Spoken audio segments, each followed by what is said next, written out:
Thank you so very much for being here. Let's get talking on our main conversation for today. And we have that former special advisor to President Bola Ahmed Tinubu, Hakeem Baba-Ahmed, has urged the former Kaduna State Governor, Nasir El-Rufai, to concentrate on clearing his name over corruption allegations rather than escalating his dispute with National Security Advisor Nuhu. Speaking on the political paradigm on Channels Television, Baba-Ahmed described El-Rufai as, quote, a very difficult person to advise, end of quote, and said he should limit the damage by addressing claims that he misused public funds. Very true. Baba-Ahmed stressed that the allegations and counter-allegations between El-Rufai and Ribadu should not be dismissed as mere political drama but resolved through the court. He called for all claims, including corruption accusations and concerns about the alleged procurement of thallium sulphate, to be subjected to judicial scrutiny to establish the truth. So let's get talking. Emeka Magnago is still here with us. Thank you so very much, Emeka, for being here. Truly do appreciate your time despite the short notice, and I would love to believe the environment you find yourself might really not be quite comfortable, but thank you anyways. Are you there, Emeka? Emeka, are you there? Yeah, I can hear you. Go ahead. Okay, good. All right. So let's get talking on this El-Rufai, Ribadu, Bola Ahmed Tinubu feud that they have going on now. Do you feel any remorse for what is meted out on El-Rufai at a time like this? Now, this is a personal thing. Just before we get into what it means for Nigerians. No, this is a one-on-one now. How much of remorse do you have for El-Rufai?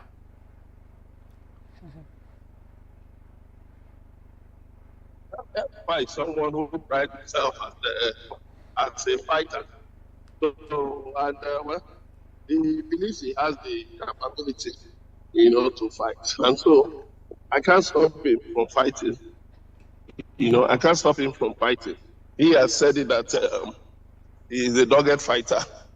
And that if he fights anybody, it is either that person dies or goes down, or he, El-Rufai, goes down.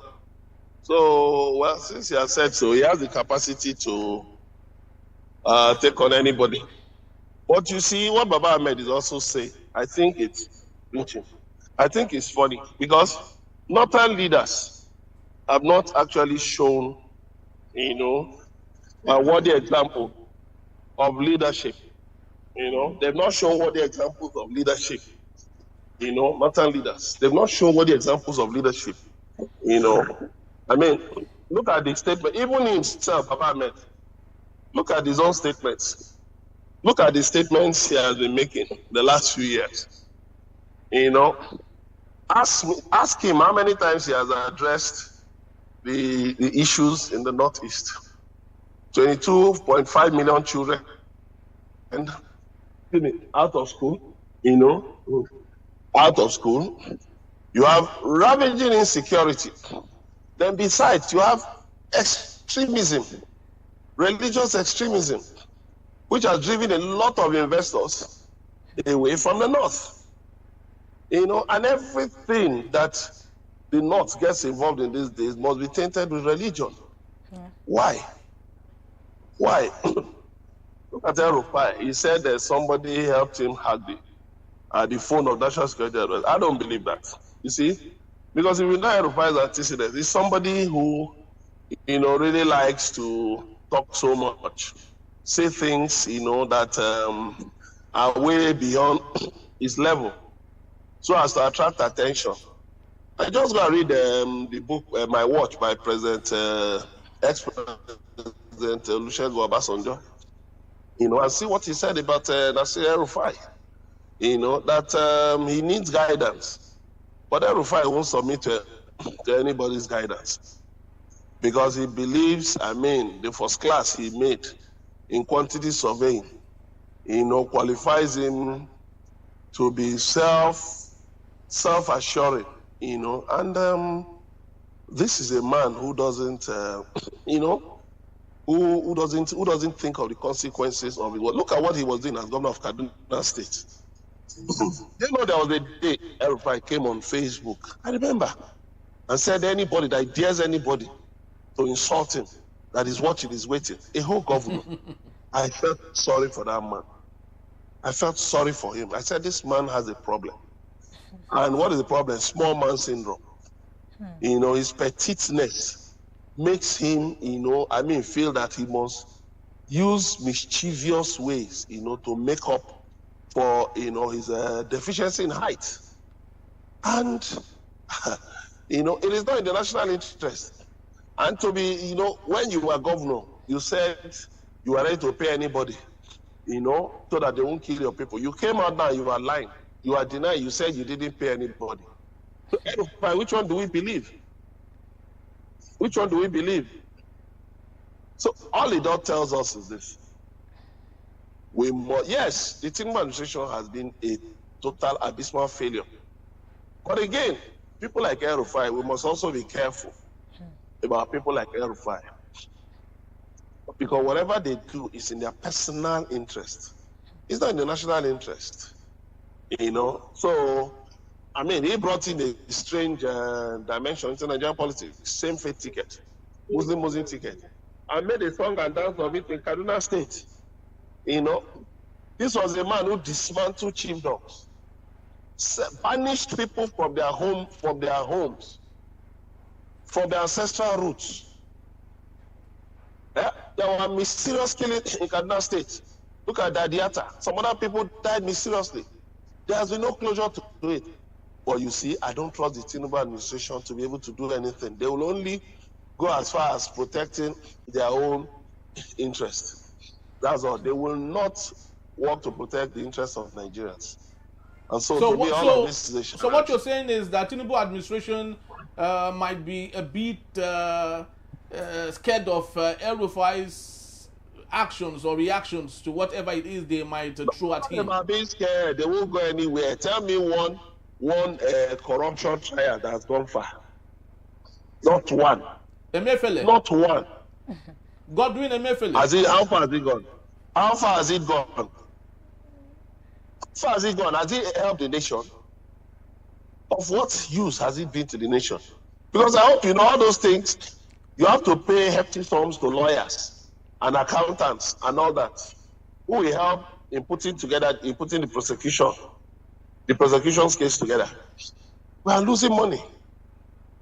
Huh? You still have corruption right under Tinubu's nose. You still have corruption. Corruption is still going on, as if nothing has changed. So, what I do know is that, you see, El-Rufai is not an issue. They are just looking for a distraction. It's just like a distraction that they arraigned him for hacking. He said, for saying that he hacked the phone of national security, that somebody helped him to hack the phone of national. How do you build a case on hearsay? That somebody said this, and then without investigation, you now go and hold him. Was the phone actually hacked? When was it hacked? But you see, you just have people who have nothing to offer. People in leadership who have nothing to offer. So all these distractions are like music to their ears. They are like music to their ears because they have nothing to offer. And that is the kind of thing we have seen in this administration. No seriousness, no attention to serious issues. Just pandering to hearsay, to gossip, you know, lying, propaganda, falsehood, you know. So what do you expect from them? Look at the other day, Shomale went to greet Tinubu for that Trump recognized. The Trump called Tinubu. He only said the first lady of Nigeria. Do we have a first lady of Nigeria? It's not in the constitution. We don't have any first lady of Nigeria. So, but these are the kinds of things that excite people, you know, who are chronic underperformers, chronic failures. And that is the sad thing we have seen. Thank you. I think it's high time for our leaders to put Nigeria first before their personal interest to anything. All right, so how might the El-Rufai Ribadu rift influence northern political alignment ahead of 2027? Both of them are fighting for 2031. That's it. Just like some Southeast governors are also fighting for who will be running mate in 2031. It's not about 2027. Because many of them care about is what to put in my pocket, PIMP. You know, what to enter their pockets. They don't care about Nigeria. So there's no northern realignment. It's only how much Tinubu can dole out. Okay. You've seen the characters calling themselves city boys. Everybody is just out, you know, for the treasury. Yes, you heard what the governor of Zamfara, that Alawa, has said, that Tinubu has been giving 500 billion palliative to governors of APC states, but are the states better? Have the states improved? Yes, governors are awash with cash, but low in IQ, low in, you know, output, intellectual output. Nothing. They cannot perform. They are not even showing any pretense to performance. So, there's just the only thing about 2027 how much cash Tinubu can dole out. That's all. Because he cannot ride on any performance. He knows. He knows he has failed woefully. He knows.